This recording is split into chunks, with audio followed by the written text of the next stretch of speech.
Ever think about network marketing? Well, if you're like most people, you've wondered about it. And if you're like most people, you've been skeptical and decided not to join. Did you join one? If so, I hope you were successful, but chances are you weren't. Don't feel so bad. It isn't your fault. In fact, the problem is with those skeptical people that I mentioned earlier. And if that's you, well then, it's your fault that someone else failed. Have I got your attention yet? I hope so. Feeling guilty about causing someone to fail in network marketing? I hope not. You see, network marketing truly is a double-edged sword, and its failure is dominated by skeptics who don't join up because they're afraid that they are going to be caught in some sort of scam that sucks away all of their money. And yet, the only reason a network market fails is because you can't get people to sign up under you. Think about it. If everyone you asked to join your network actually joined, then you would be making great money. And if everyone whom they asked to join them joined up as well, well then they would be making great money, and so on. In a nutshell, if there were no skeptics, then everyone would join and everyone would make money until the entire population was enrolled. Now, we both know that won't happen, but it doesn't change the fact that skeptical people are actually the source of the problem for almost all of the failures in network marketing. Imagine this. Suppose you were training for a marathon. You worked hard, believed in yourself, and truly deserved to win. Yet, whenever you told your friends, your family, and your coworkers that you were sure you were going to win the upcoming race, they told you, "No, you won't. You'll lose." One after another tells you that you won't win, that you'll fail. Still, you persevere and stay positive. You keep training, and the day of the race finally comes. Then, as soon as the starting pistol fires, all those people who told you that you wouldn't win suddenly jump on your back. Now, imagine all of those people who jumped on your back then telling you those dreaded words. "I told you so. I told you that you would lose." And your response is obvious. "Yeah, because of you. You made me lose. It's your fault." Well, welcome to the unfairness in the battle of skeptics versus network marketers. You see, it's the skeptic's fault that a network marketer isn't successful. And then the skeptics get to say, "I told you so." That was what I was going through when I first joined a network market. One rejection after another. No, no, no. Meanwhile, my upline kept telling me to persevere, to keep asking and inviting people to join me. The leaders in my network said that if someone says no, then you just move on to the next person. But that gets to be frustrating, not to mention exhausting. After a while, I began to think that maybe network marketing was still a good idea, but maybe the network that I was in was the problem. So, I joined another network. And when that didn't work, I joined another. And when that didn't work, still another. And yet, it didn't matter what I joined, what I was in, how much it was backed up, how great it seemed to be. The skeptics still dominated. And no matter how many people I talked to, no matter how many appointments I set, I could never get the answer I was looking for. Yes.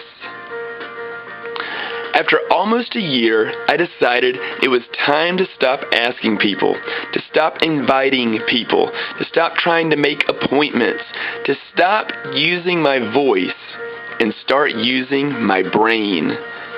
First, it was time to analyze the successful and the unsuccessful.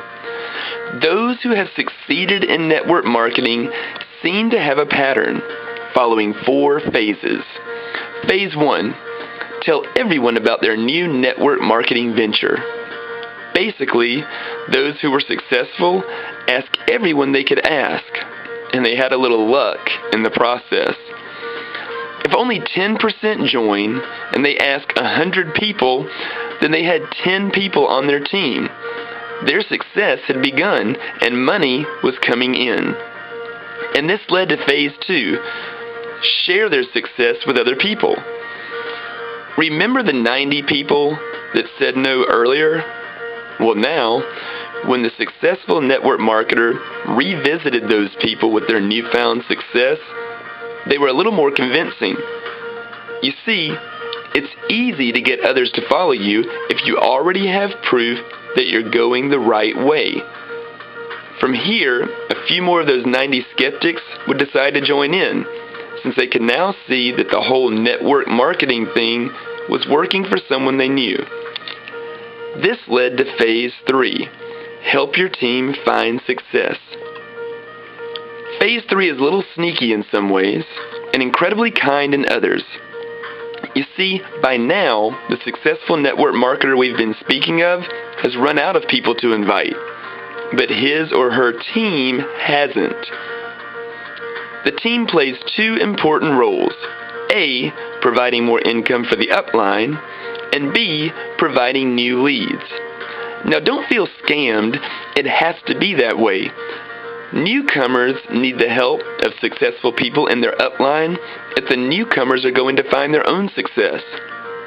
In the same way, successful people in the upline need newcomers to continue making the market grow. Last came phase 4, global marketing. At this point, those with the greatest success in network marketing were now using various methods to reach more and more people at once.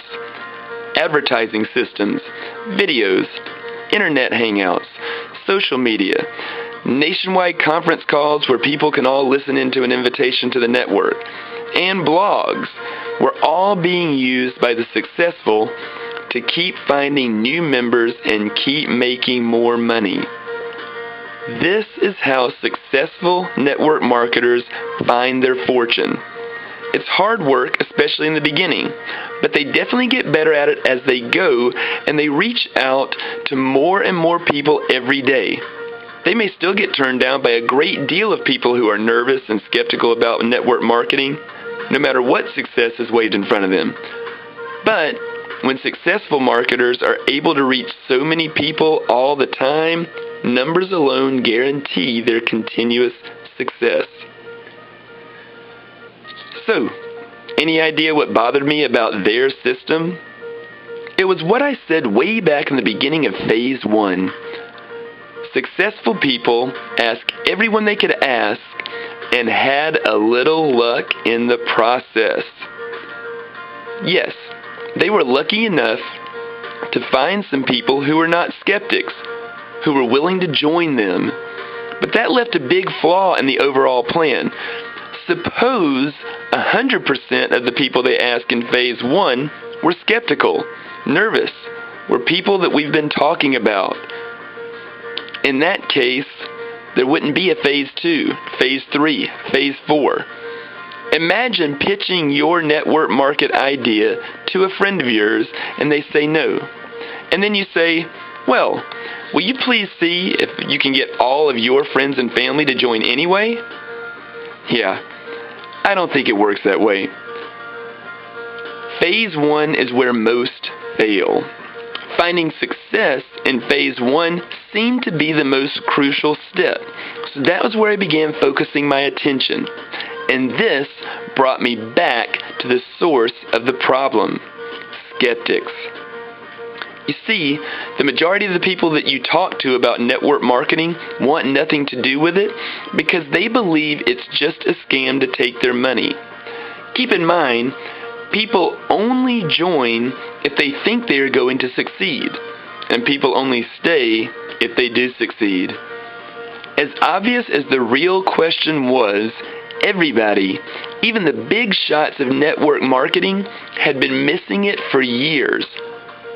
How do you enroll the skeptical people, the nervous people, the I don't have the money people, the I don't have the time people, the I don't have the ability people, the it's too good to be true people, the it's all just a scam people?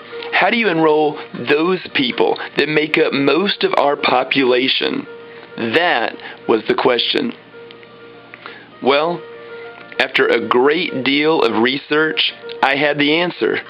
And to be honest, I didn't like it. First off, here was what I found. 1, skeptics do not take risk, not even small ones. 2, skeptics want guaranteed results, but they will not guarantee that they will work hard. 3, skeptics will follow a plan step by step because they want the opportunity to say, I told you so, when it fails. So, what was the magical answer that I did not like? What did this mean? Well, this meant that I needed a network that cost nothing, promised major financial gain, and had a perfect plan that everyone could follow to see guaranteed results. Yeah, there's no such thing. After checking out multiple networks, attending invitation calls and hangouts, speaking with various upper-level people in multiple network markets, and listening to everyone tell me that their network was the greatest ever, I could not find a single network with every characteristic I needed. But that last statement I just made is what changed everything. I'll say it again. I could not find a single network with every characteristic I needed. The truth was, I could find a lot of networks with zero risk, but the rewards were small. I could also find a lot of networks with high return and great potential for life-changing income, but the risks were high. As for step-by-step plans, every network had one. But each plan had its own strengths and weaknesses. So, what did this mean? What did I need? What I needed was not a single network. I needed a network portfolio. I needed a team of networks that worked together to generate top income with little effort and zero risk. That's right, zero risk. It could cost nothing to start it, and it could cost nothing to keep it going. Going back through my notes, I began to re-examine the networks I had viewed earlier. I looked at which networks had which characteristics, and how one network's strengths could cover another network's weaknesses. Then, I laid out a step-by-step strategy to my network portfolio that made it easy to follow and worry-free. Once I launched this portfolio to skeptical people like yourself, I discovered 3 new things about skeptics. 1, if you give them no risk, they will give you the benefit of the doubt and try your plan. 2, if you give them guarantees, they will give you loyalty and stick to your plan, provided those guarantees continue coming through. And 3, if the plan you give them is a problem-free plan that works, they will gladly let others know that they found success in what you told them. In other words, the opposite of, I told you so. So, do you want that step-by-step plan? You can have it. Totally free. If you are interested in how to set up a network portfolio, just click on Network Portfolio Secrets below. Let me know your email address, and let's get started now. And no, this isn't a trick to get you on some sort of endless email campaign that makes your head spin. You will receive one email. In that email, you will receive one link to one website. That website will take you on an amazing journey and answer a lot of questions as well. As a bonus, you'll be able to go through videos on the truth about network marketing. View the networks I use to create my portfolio and check out the step-by-step instructions to get you headed toward financial freedom. You will learn the 4 types of networks you need for success and the 4 stages of prosperity that you will experience. Plus, you will see how to make the networks successful by themselves, as well as the revolutionary method of making the networks feed into each other, generating bigger payouts and growth of every network in the portfolio. That's right, you're not just watching your success grow in one network, but in all the networks simultaneously. And once again, it is totally risk-free. So, take a look at my plan and be as skeptical as you like. The system was made for you. Thanks for listening and enjoy your new success.